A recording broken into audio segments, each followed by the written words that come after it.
Hello,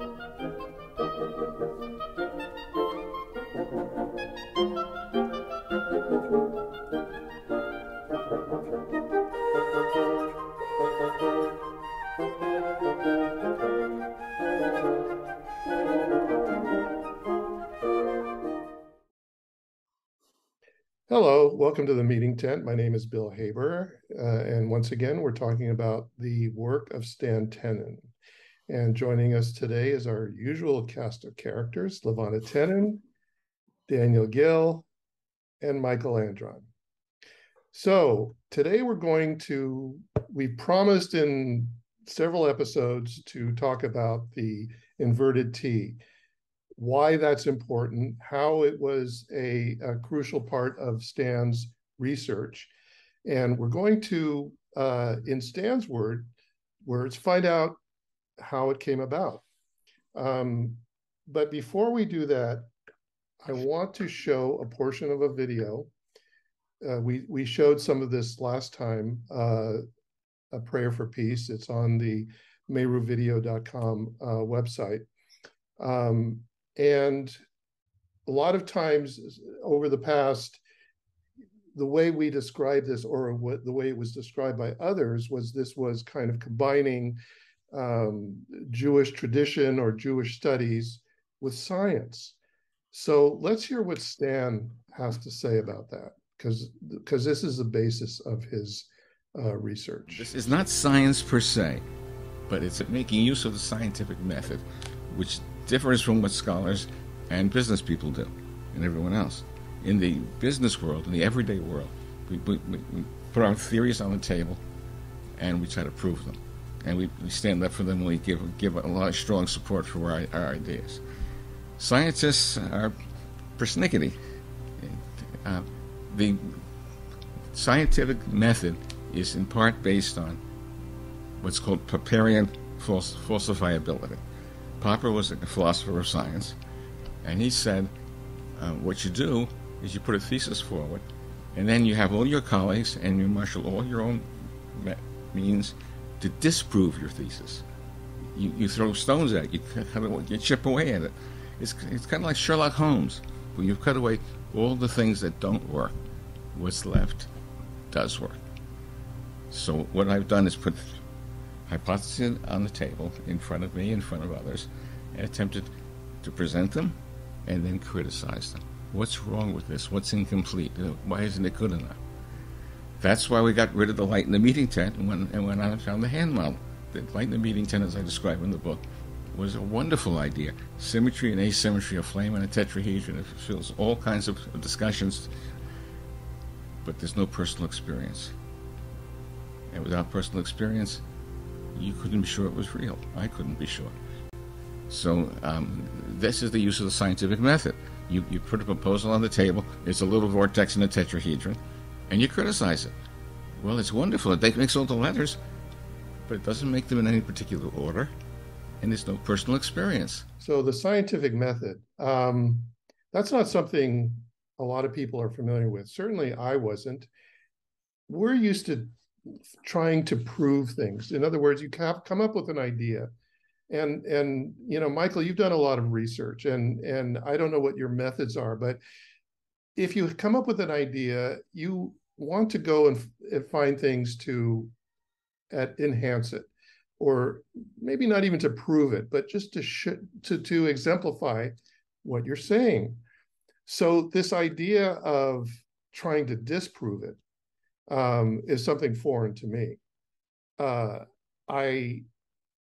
And you have to be a dedicated researcher to do that. I mean, think of all the time you have to spend, and Stan's finding a theory and trying to show that, you know, and I think a lot of it had to do with Stan's motivation, because I got the impression early on that Stan really was trying to reach people like himself, skeptical, technical. And I know in the early days, he was meeting up with people in that realm. I think there was a video that he did at the Stanford Research Institute in the 80s. And then I guess when it became too rabbinic or Talmudic or however you want to label it, too Jewish, then people backed away. But his motivation was to get to people who were like him, skeptical, and that's a good thing. There are the light in the mean tent is a perfect example. Here is this beautiful image, this whole concept, and people were coming and really, just glomming onto this idea. And this was a time when people were coming out with all kinds of theories. And, during the New Age period of the 80s and 90s. And a good example is a book that came out, I guess it was in the 90s, called Codes in Torah. You probably remember it. And what it did was it demonstrated skip patterns that Stan had been talking about, where no word divisions. And the thesis was that you could extract portions of it, and there was prophecy in those portions. And it was pretty impressive. I mean, gee, that was, the guy's coming up with all this, this is going to happen, that's going to happen. Well, what happened to that? Where'd it go? What good did it do us? And so Stan could have come out with this light in the meaning 10 model, demonstrated, and I've said this before, how it casts shadows, and just built a business on that one model. But no, he was not, it didn't do anything. It didn't provide the inner feelings that we've talked about. And so he went further. Are any of you familiar with this concept of this kind of research? I know that I've experienced this kind of thing, and even as you asked it, it occurred to me that in working in theater, and I suspect this is probably going to be true for Dan in music as well. You play something and it just doesn't sit right. Now, you can't call it disproving it as such, but you look at it and you work with it for a while, and there's a feeling that you get in the non-scientific world. There's a feeling you get when you hit it, when it's right and it's right. And I'd be working in the healing arts, and an idea pops into your head, and that's like full blown, and you say, let's try that. And it doesn't work. And you can't be too precious with it. Mm-hmm. I suspect, I wasn't there during that period, certainly, but I can imagine, because he was very into the light in the meeting tent, that at a certain point, to let that go as the center focal point of where he wanted to go, that's not easy. That's where the scientist, the dreamer is going to say, well, I can't really let that go. Mm-hmm. But, you look at Picasso in this period and that period in his life, he did something, he worked with it, and he got to a certain point where he said, this is not fulfilling to me now. This is not working the way I want it to work. And it's just a little more tightly bound in scientific method, where in a sense you're trying to prove something, but you're also trying to disprove something almost at the same time. You know what you want, so in that sense you're trying to make it work, and then it doesn't work. Mm-hmm. And you got to be able to say, okay, I'll keep you on the shelf because I may come back to you when I understand you better. But in the meantime, we have to solve the problem. We have to get to where we want to go, and you go to something else. So I can relate to it artistically. How does this differ from what Edison did in terms of inventing the light bulb? And if you've ever seen this story where he just kept over and over and over, and it wouldn't work, and then he'd come up with another thing. Is that the same thing? That's not disproving it. It's close. I think I probably mentioned last week that just in terms of the various models, physical models that Stanley made in order to try and help him visualize and explore different relationships that he was exploring, I've got boxes and boxes of models that didn't quite work. So in that sense, it was the same thing. The specific transition with the light in the meeting tent, what was always not quite right about that for him, from his perspective, is that he felt that that there should be some recognizable and meaningful method to going from one orientation of the model, which displayed the letters, to the next. And he explored that with the light in the meeting tent many different ways, and he could never, he could find maybe 4 letters here, 5 letters there, but he could never walk through the whole alphabet. And so that was always not satisfying to him. And then in the book, it relates the experience that he had, and which we've talked about, with the model in your hands and the apple, and and actually looking at the letters as they were displayed. When he held his hands in a position that exemplified the meaning of the actual letter. That was a major breakthrough in terms of his speculative thought. He experimented with that idea for maybe a year, trying to find the most elegant way that he could find to express each letter in an elegant way. Elegance is a really important word for him. To express each letter according to its meaning. And eventually, I think it was in 1991, you came over and recorded the Dance of the Letters video, which was his first time that he actually demonstrated those letters publicly, after working on them for quite some time before that. And both the position of the letters and his sense of the meaning, he continually refined them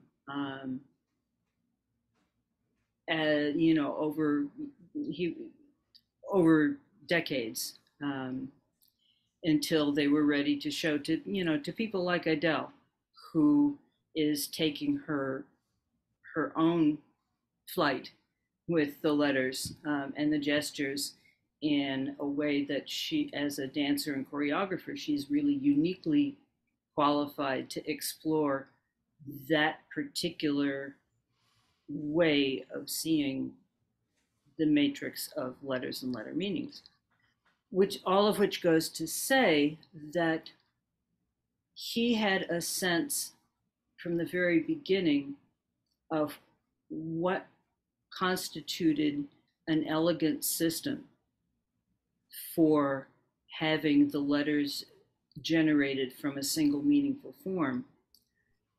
And ultimately, the light in the meeting tent never met those criteria.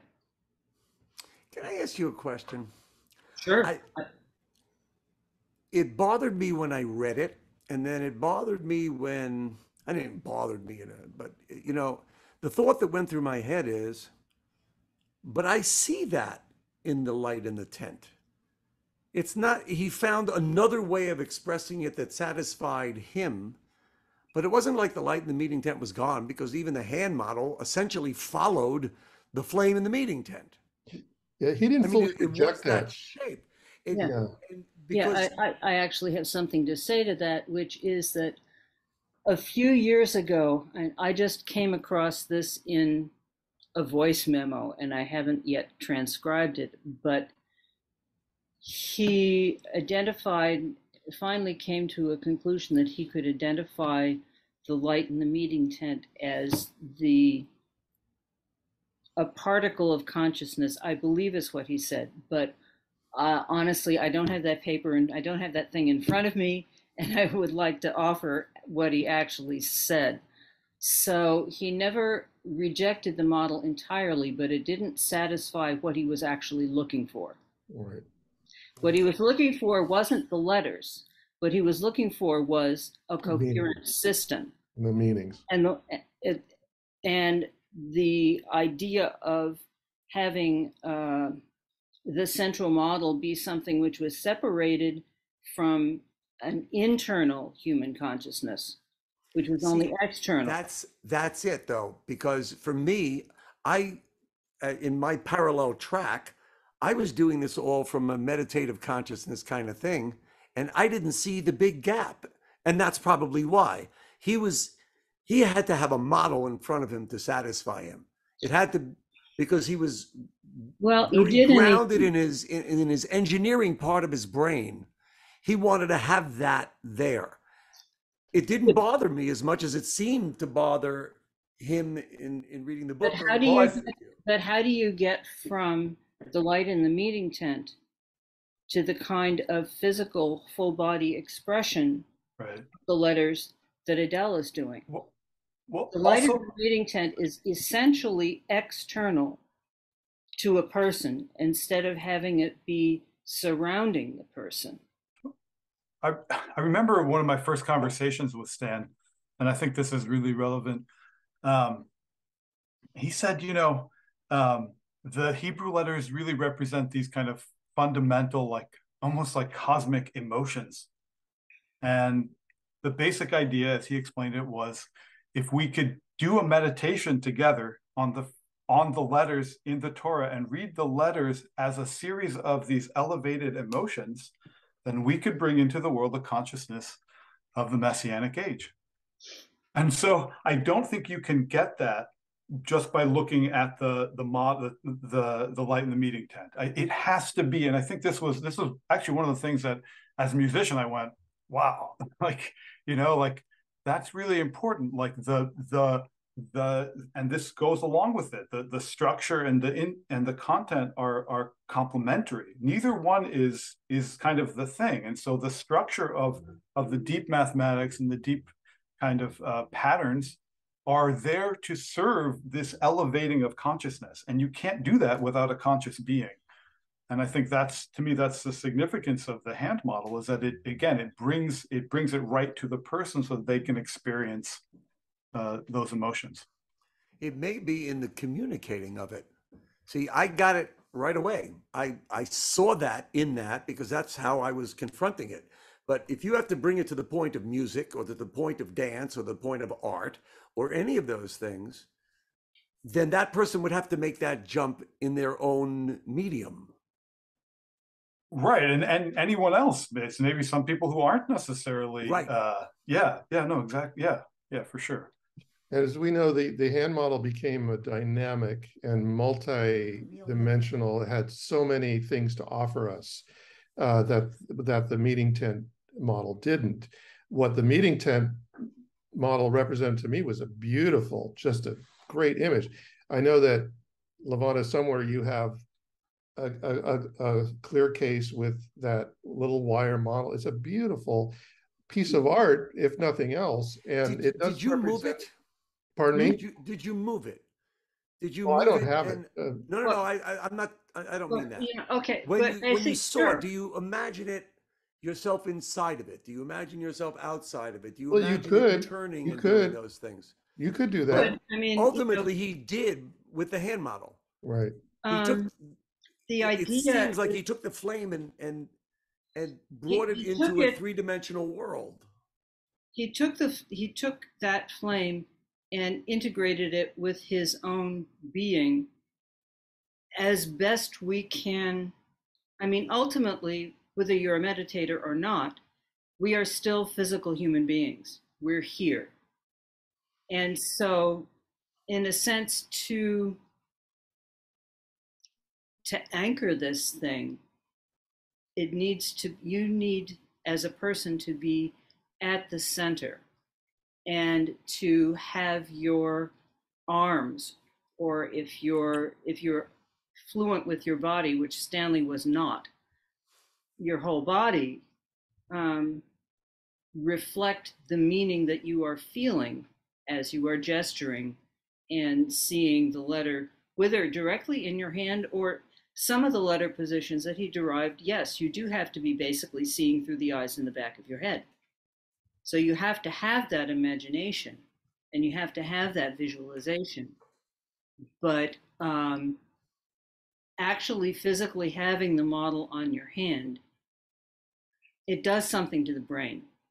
Yeah, there's a connection between the hand and the brain. Yeah. You pointed that out.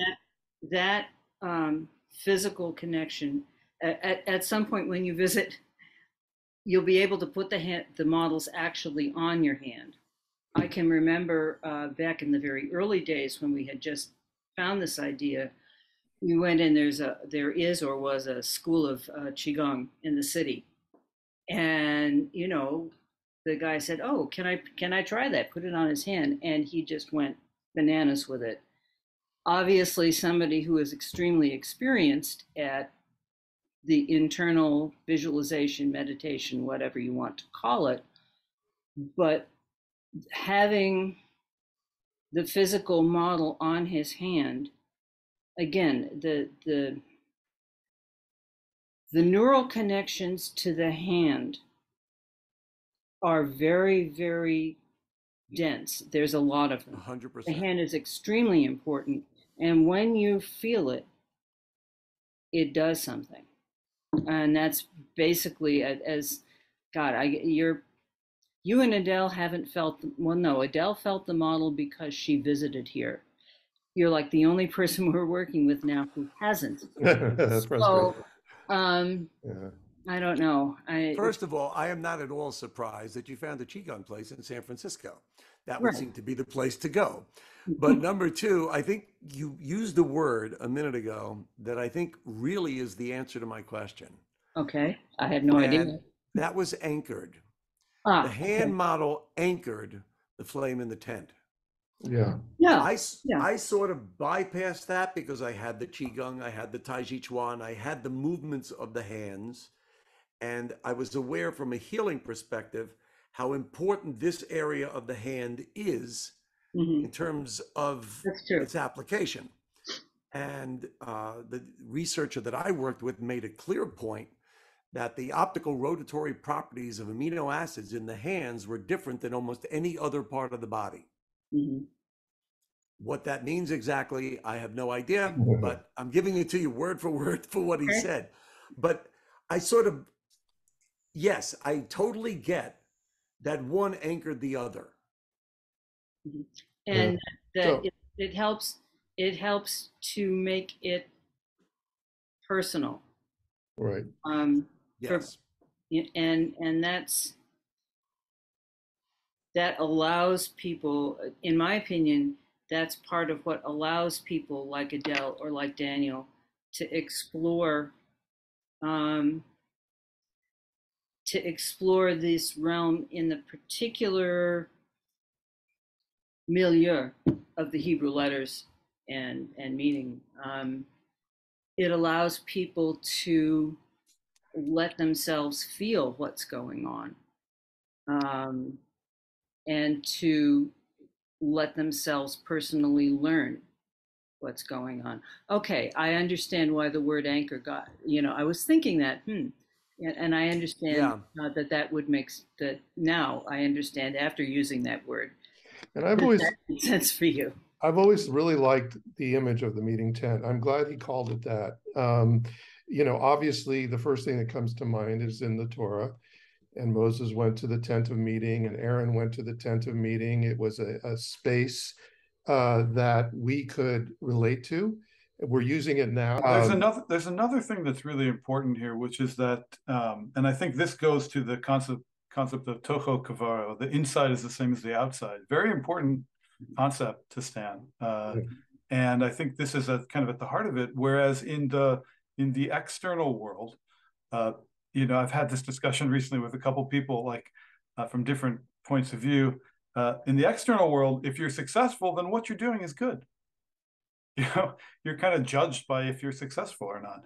And in the internal world, precisely the opposite is true. Like, if it's good, it's good. And if it's not, it doesn't matter what kind of success it has or what kind of monetary value it has.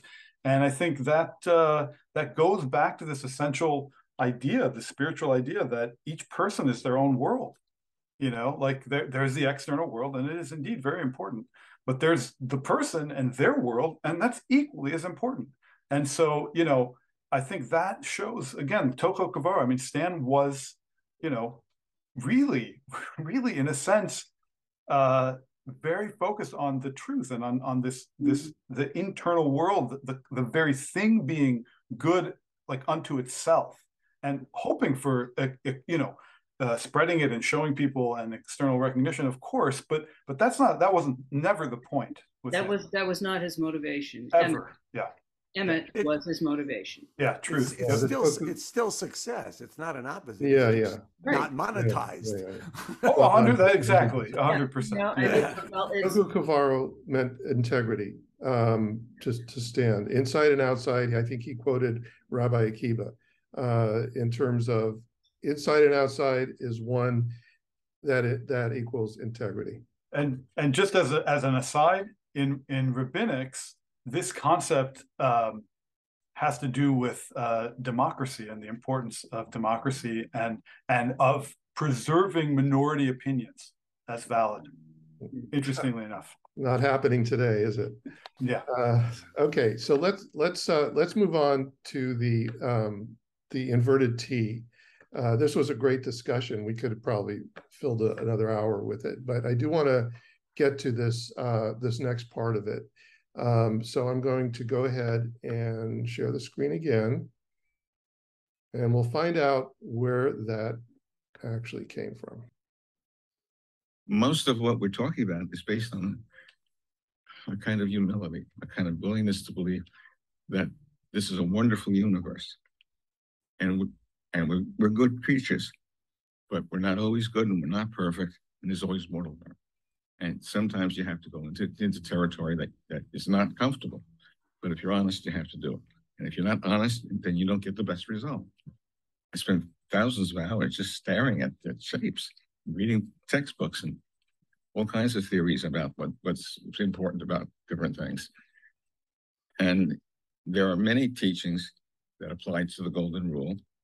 The rabbis say, they say that when Hillel was asked if he could present what he could explain what Torah is while standing on one foot, that would be desirable. So this is what Hillel said when challenged to do that.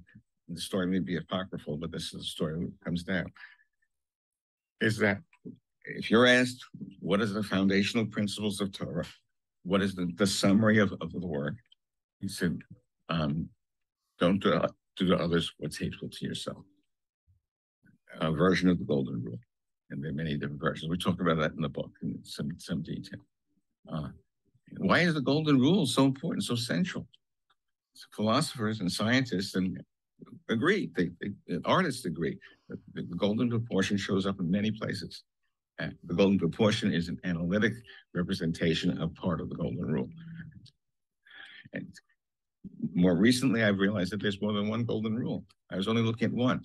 And that's the one on the first poster that I came up. I was thinking about what is the geometry that represents the Golden Rule.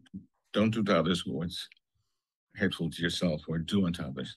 But that one, I couldn't get any place with that. It was too complicated. So I went to the Hermetic version, which is also in Kabbalah, as above, so below.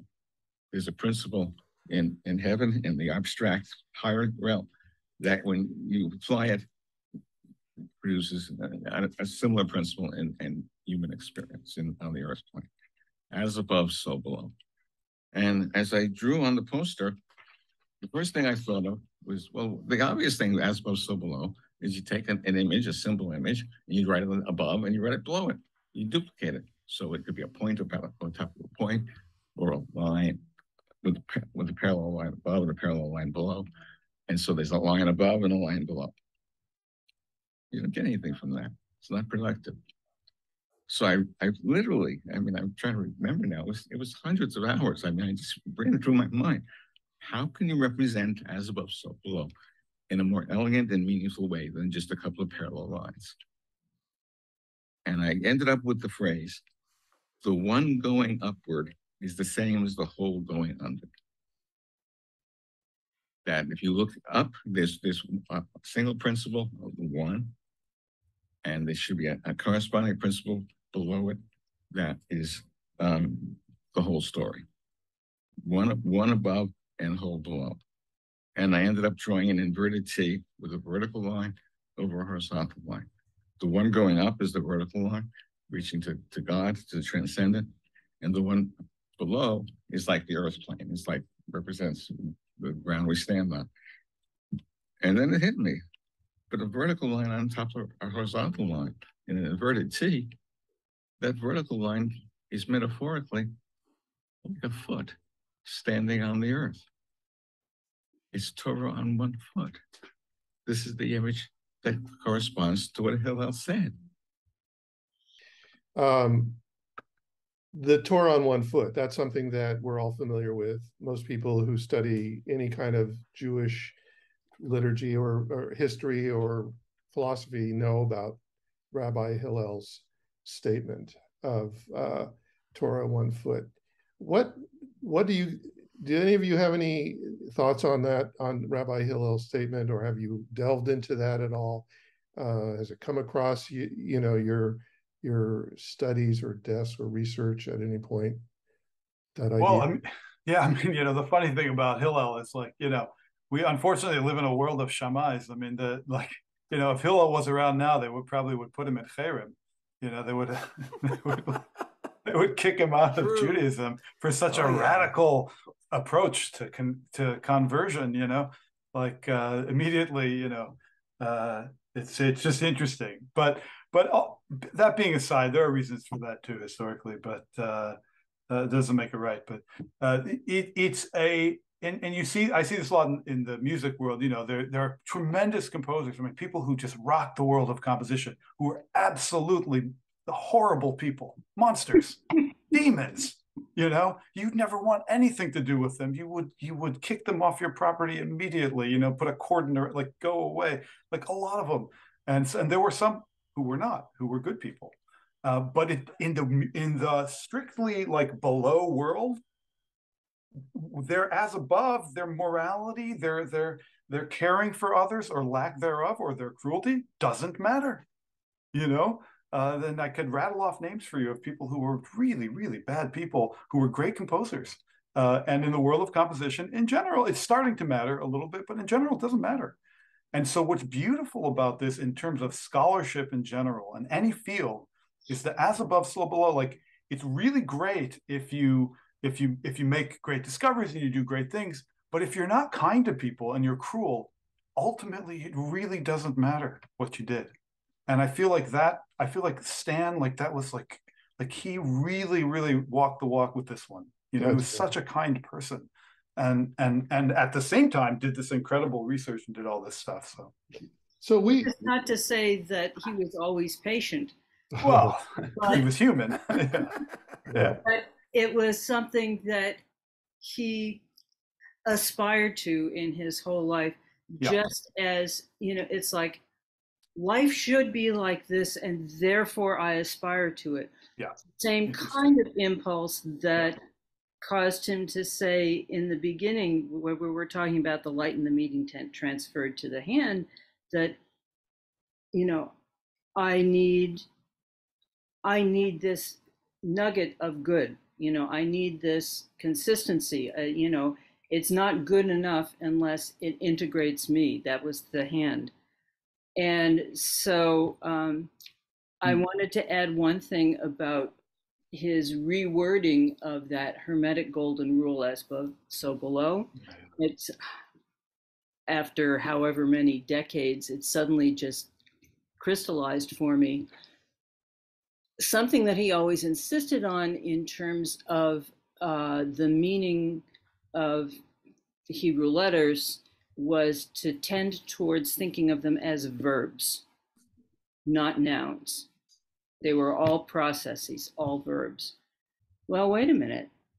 What he just did with the as above, so below was the same thing. It says, okay, life is process. Life always moves. So what does this maxim look like if you're saying, going above, going under? What does it look like? That's the verb form, which he was always looking for. Yeah, Stan, that's amazing. Oh, yeah. I Stan had a kind of an innocence about him, and he was very idealistic about the world.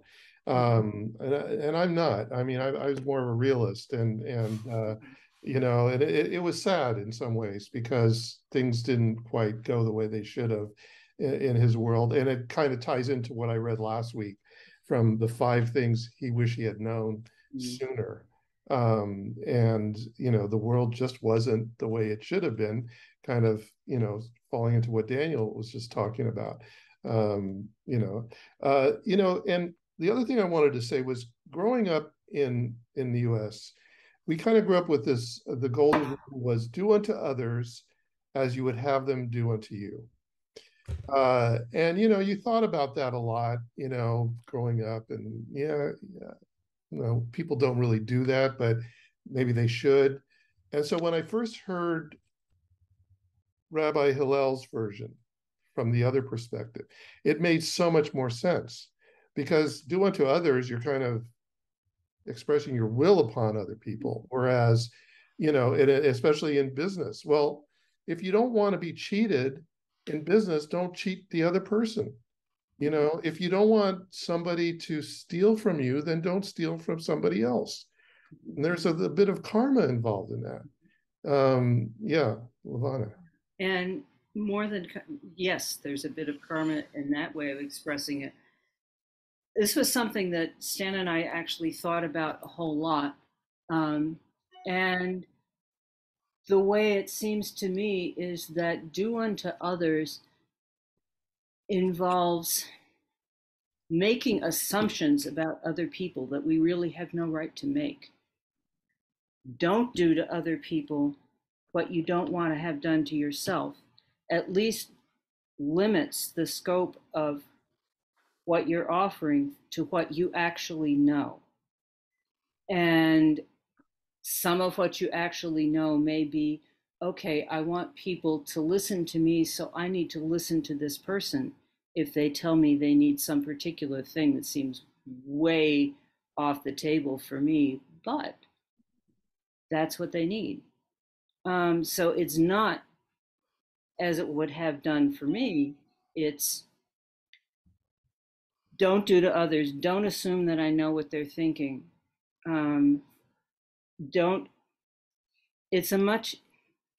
It's a posture that includes humility. Whereas do unto others kind of doesn't. Exactly. That's exactly the perspective I had.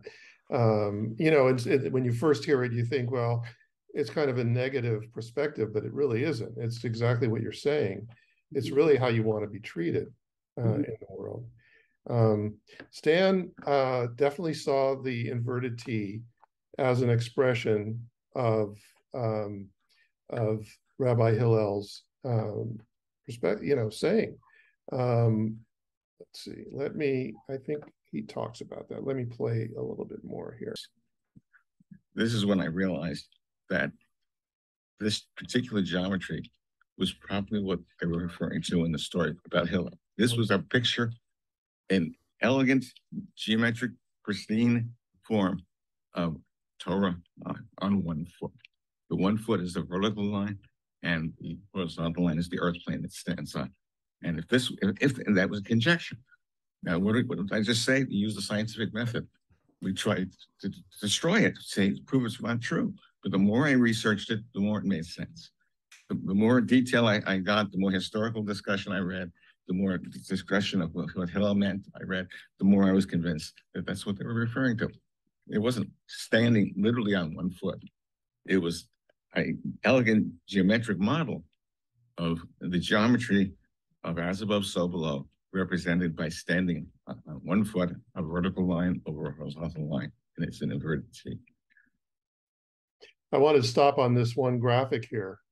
Once again, when we're talking about the inverted T, we've been showing it in one dimension, but these are expressions in the other dimensions. So that in some cases, we're looking at it as a circle, a sphere. The Bose-Einstein Condensate, which Michael had referred to previously, and we can explore later, was a perfect example of the inverted T in 4 dimensions. I mean, it's a complex subject, and you have to go into a lot of explanation. Some of this is in the book, but Stan continued on this path after the book was published, and so the inverted T showed up in a lot of other examples. Bill, yeah, just a thought on this. Yeah, the part that gets the really big discussion is, of course, first of all, the expression "while you're standing on one foot" is actually has become just a colloquial expression, a regular hat. Do this quick, like hop, hip hop to it. That wasn't Hillel's statement. The guy came to him and said, "Tell me the whole Torah while I'm standing on one foot." The part that doesn't get explicated quite as much are the second 2 parts of what Hillel says. And the picture, the graphic you had up there just a second ago, is a perfect example of that. Number 1, all the rest is commentary. He's not saying that's it. I mean, how does don't kill, don't steal, keep Shabbos, keep the holidays, how does all of that stuff become commentary from that? Okay, so that's part 1, because God's going to be open to you, but humanity makes things difficult sometimes. And so that which is hateful to you, don't do unto them. At least you'll be able to establish a level of peace, coexistence with other people. And then the part that gets completely ignored are the last 2 words of what he said, which is Zilgmor, go learn. Which is literally walk and learn, but also finish. The Gmor is to finish. Okay. If you really want to get the whole picture of this, get on your Tao, walk along, and complete the process. Okay. You're not going to get it from one clever little saying. And that picture shows it. It says, just from a purely graphic point of view, to start with a T and end up with the Bose-Einstein Condensate is a pretty long walk. I mean, that's not something you just happen to come across. It took Einstein, to be able to put that together. And I think that's a big deal. That it's a way of transforming yourself.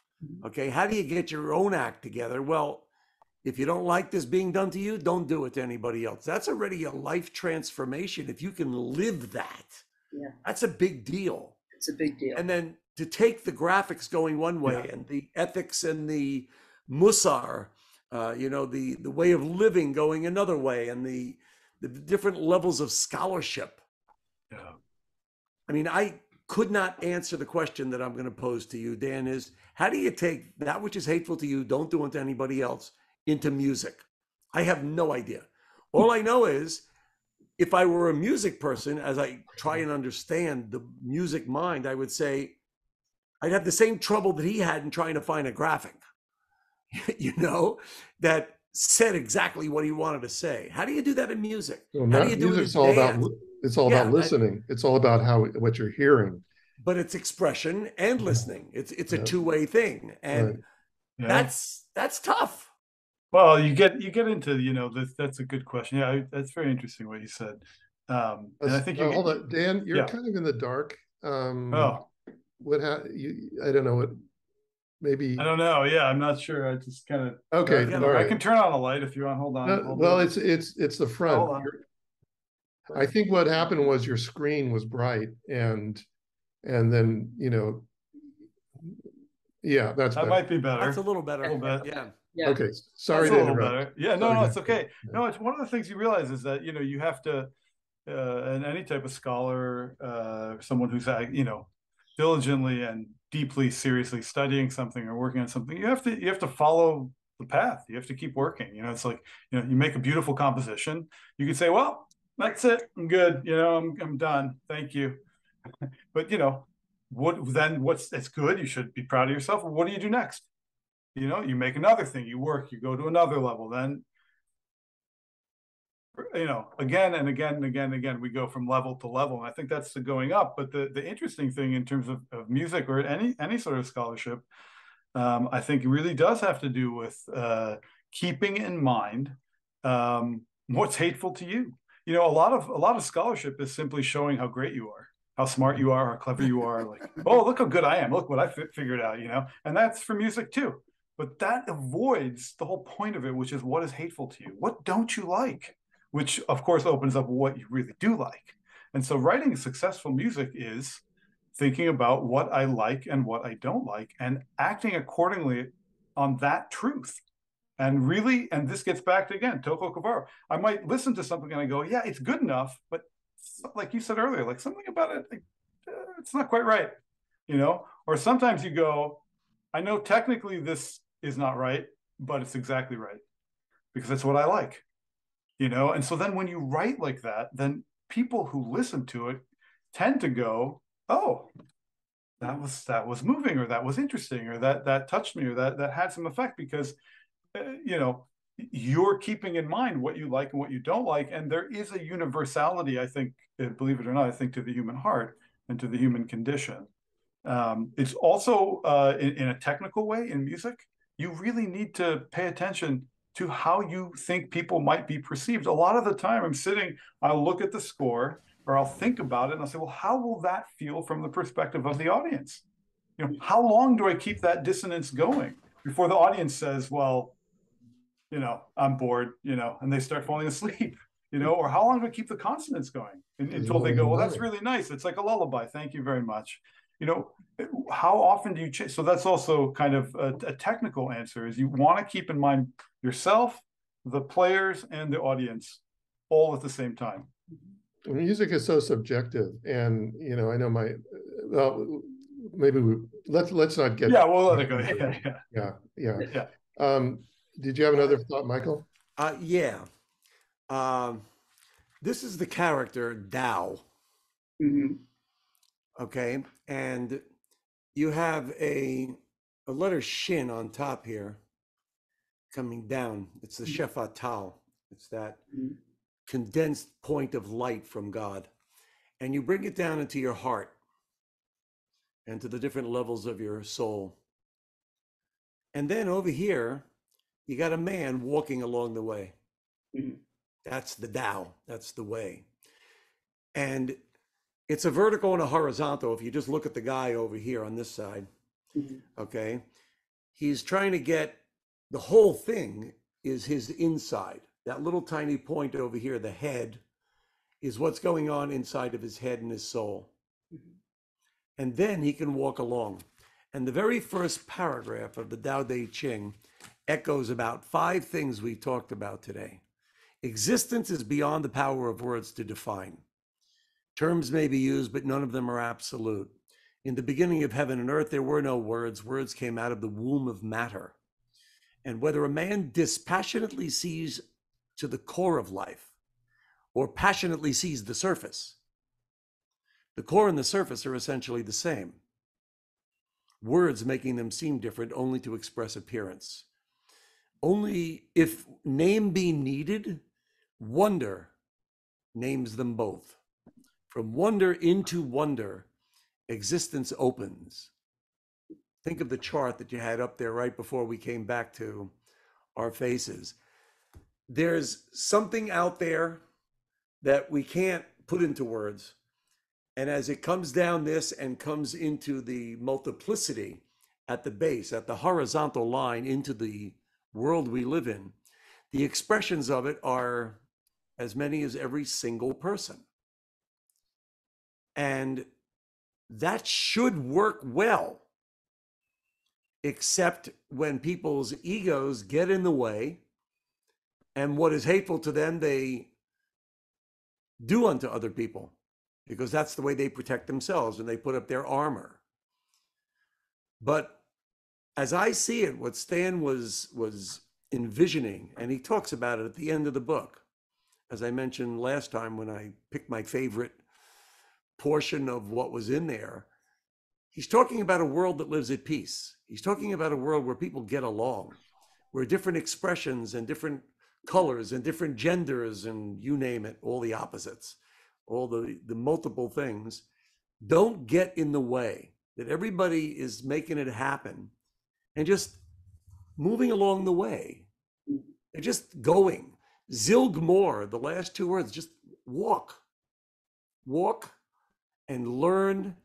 And if you're a person who sees things graphically, you're going to see that progression from the pure upside down T right to the Bose-Einstein thing and all the others in the middle. And then on the bottom, where he starts going into hyperspace. And he kept going. He kept learning. Right. Same thing we started with today. It was going from the tent, and he walked out of his tent. Yeah. And where did he go? He walked into expression, into his hands. Right.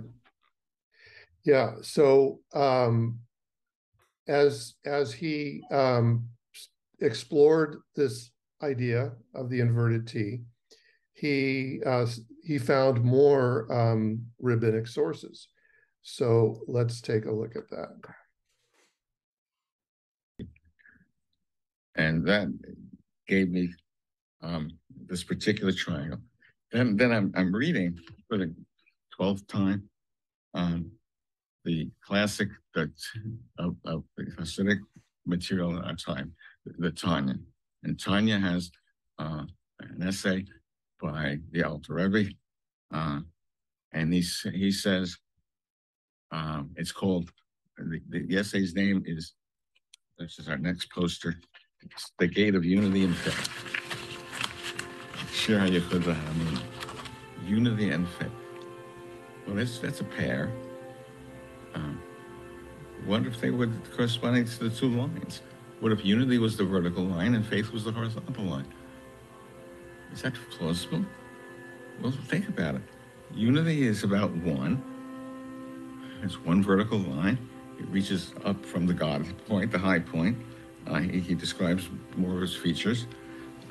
And the word many, that could be the one and the many.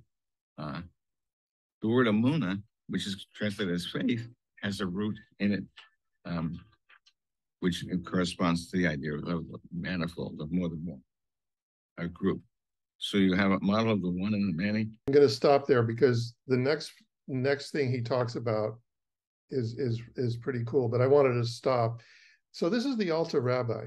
Meir Zalman was the beginning of the Lubavitch Chabad lineage. You had the Baal Shem Tov, and you had Dober, the Maggid of Mezrich. And after 2 or 3 heads, it began to spread out. So if you were in Ger, you were the Ger Rebbe, and if you were here, you were there. Lubavitch is a place. And he was in Lubavitch, and his focus was, and his writing became Chabad. That's the acronym. It's not the Torah. Yeah, it's the acronym for love and strength and wisdom or insight. In other words, the mental part of the soul. But that was his view, and that was the masterwork. He had lots of other stuff that came down to us, but that's the masterwork. That's where Chabad Judaism, and it's not easy to read if you don't have a background. You're probably, if you're curious, you might get a good English translation, but you might also find a class where somebody is taking it and taking you step by step with it. But it expounds the whole the Hasidic world from a particular vantage point, and it tends to be very, I don't like the word, but intellectual rather than heartful. Like the Breslov Hasidim are more into the dancing and the singing and the really high. He's a very down-to-earth kind of guy.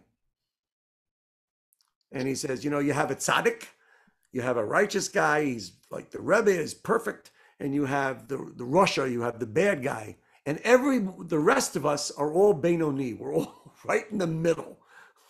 So take your path and read through this and see where it gets you. I mean, it's a major, major work of Chabad. And here Stan is aligning a concept from the Tanya in geometric perspective, something that probably nobody has ever done before, and goes to the idea that if you go through many of the great writings and sages, that you're going to find that in there. It is, you know, Daniel, you're always talking about how things are mind-blowing, and they really are in this case. Now here's another one. This one is really good. Let me go ahead and play this one.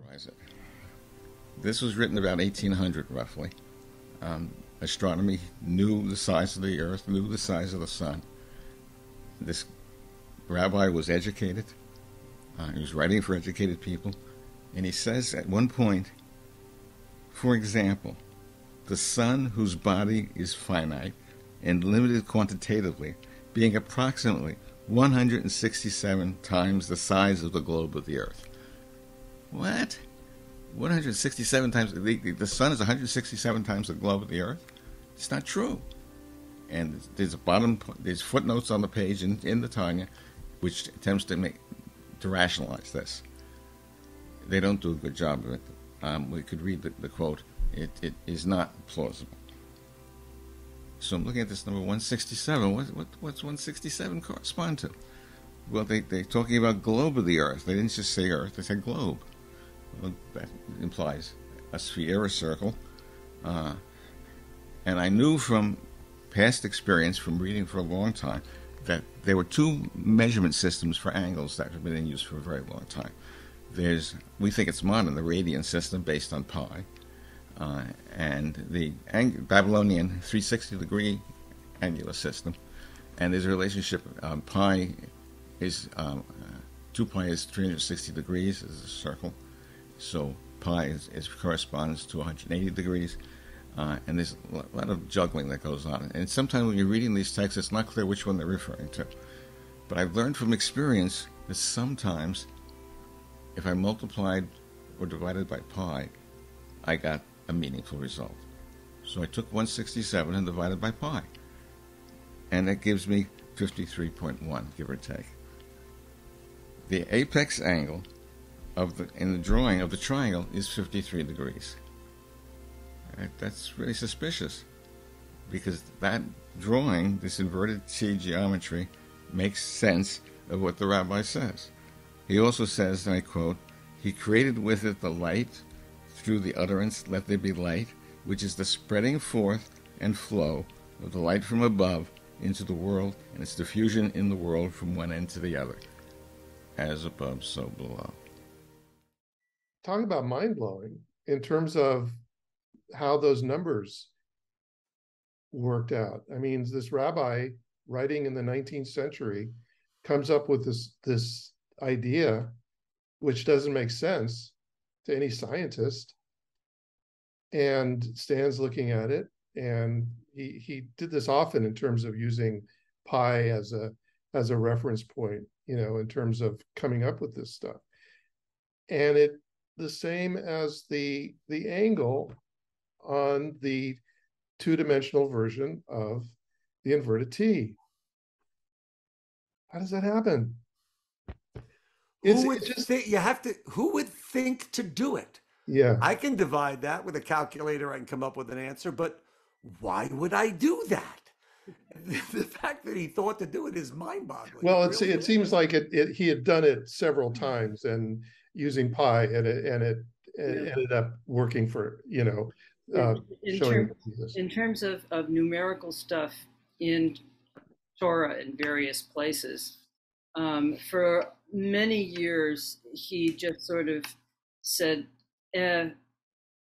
gematria, most of it seems to be pretty trivial or arbitrary, and I'm not going to pay attention to it. But then eventually he started thinking, well, wait a minute. What about if I take these numbers and examine them using a framework of universal mathematical or physical constants, which would have been known, certainly pi, but which are certainly expressions of this world that we live in, you know, what if I see if there's a relationship to these mathematical and physical constants? So in fact, pi was one of the first places that he looked when he came across an intriguing number in Torah or in commentaries like Tanya. An intriguing number which might make sense or might not, you know, well, why was it there? Why was it that number? And pi was one of the things he tried. There were various other things that he would try. And as I mentioned before, I have a lot of his 3x5 cards that he used to jot these things down on. And there are plenty of them where he didn't find any relationship, but there are a lot of them where he did. So at any rate, that was one of his entry points to saying, okay, well, I can look at the numerical relationships and some of them will be interesting, starting from the framework of universal constants, which are inherent in the reality, the physical reality that we live in. There's also, I mean, he did mention one time, I mean, it's kind of on the side, about like gematria sounds a whole lot more like geometry than mathematics. And he felt that there might have been that gematria might have started off as a form of kind of sacred geometry in the Jewish tradition, and that it kind of got lost. He mentioned he wasn't sure, but he just kind of, I remember him saying that. What's frustrating is that I think there's enough evidence to demonstrate that this is a perspective of Torah that is real and that is solid. And that people who look at Torah as the centerpiece of Judaism, without Torah, there is no Judaism. You know, everything revolves around Torah. But it's not just the stories of Torah. This is the Sod level. I know I always pronounce that incorrectly, but it's the lower level, the foundation level. It's a structure, it's mathematical. It's probably the basis of Sefer Yetzirah, which Stan did a lot of work on and really wanted to pursue that as a translation. So it's a shame that, you know, those in the Torah world never, you know, adhere to this and recognize it, and at least looked at saying, you know, here is a perspective that maybe we should look into. It's Torah. I mean, it's a perspective. And in any case, you know, Baruch Hashem, maybe at some point, the awareness will happen. I want to close this by just showing the end of this video, just so we can get a glimpse of Stan.